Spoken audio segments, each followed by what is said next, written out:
Hi, wir sind hier jetzt mit Shauna Macdonald, dem Star aus dem Horrorklassiker The Decent. Oh, Shauna, how are you doing? Good, thanks. How are you? I'm fine. Good. Get in the profession of acting. Oh my God. Well, I discovered when I was 17 I wasn't very good at anything else. So it was a process of elimination, and then I did think I should go to university and I should study English literature or history or something academic, and I went and looked at these courses and looked at the buildings, and I was just getting more and more depressed. And then I went into a drama college and I thought, no, I've got to do it, there's nothing else I could do. So I trained for 3 years doing an acting degree and then took it from there. One of your first big movies was The Debt Collector with the great Billy Connolly. Yes. I'm a big fan of the Boondock Saints, so wow. how was the work with him? You're good, you've done your research. That was great. I was 16. I hadn't started drama college, so I was young, and I got the part, and originally the part didn't have, I don't think it had any lines, and then I turned up on set and it said, oh, you'll be working with Billy Connolly, and well, not the Scottish legend Billy Connolly, oh no. And then on the day they asked me to improvise some stuff, and I thought, this is brilliant, this is so great, I get to improvise some lines with Billy Connolly. It was great. And then I thought, well, it'll be cut out the film, and it wasn't, and it was great. And actually having that on my CV helped me do other things, even though it was a very small part. But like you said, it was with Billy Connolly, and it was, you know, a great director, so it led on to good things. And your most recognized part is in The Decent.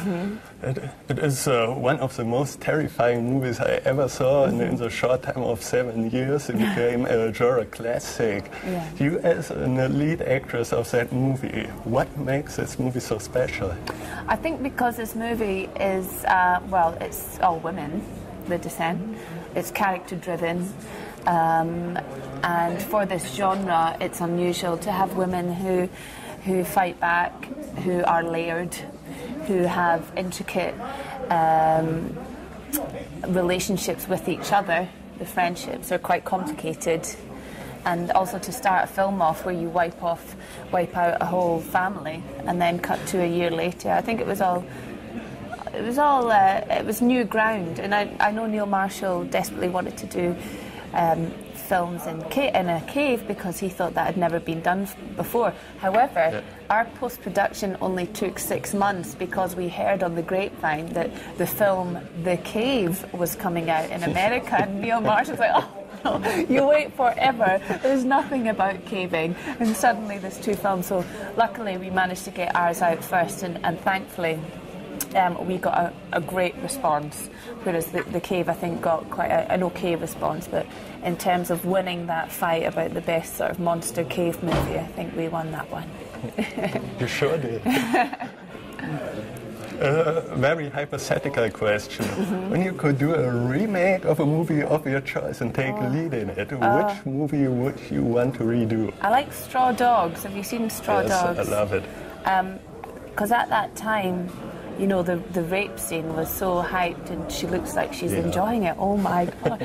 And I just thought that was great, that she was in love with a very gentle guy, but when these horrific, aggressive men enter her house, there's an element of relief with her, because there's somehow this testosterone has taken over her life again, and it's things that women, especially now, can't really admit, that they like a bit of aggression, I suppose, and back then it was, you wouldn't even go there. So something, I think that would be an interesting film to revisit and see how it would stand now with what's going on with women now. I can absolutely see that. Oh, good. Spread the word. Your highest budget movie you were in was, I think, Mutant Chronicles with John Malkovich, Ron Perlman. As a young actress, what could you learn from these icons? Oh gosh, I think they're just so cool and calm and collected and confident. And I don't know you've kind of got to learn that yourself, you know.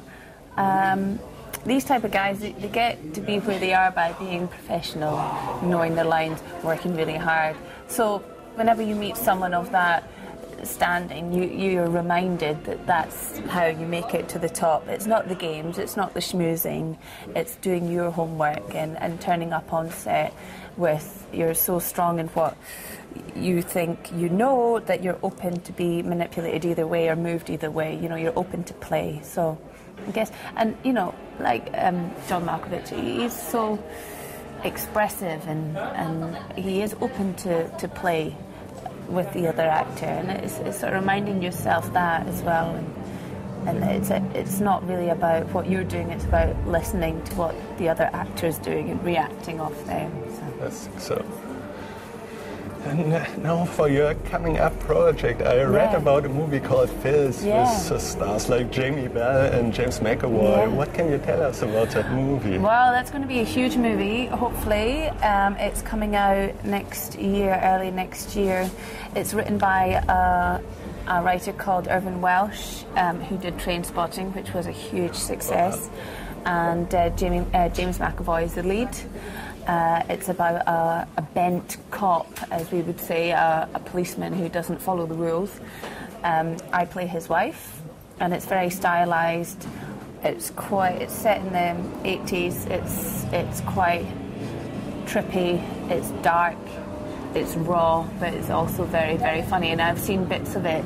And James McAvoy is great. He's really great. And if he doesn't get any accolades from this, there's something wrong. He really deserves stuff from this because he carries the whole film.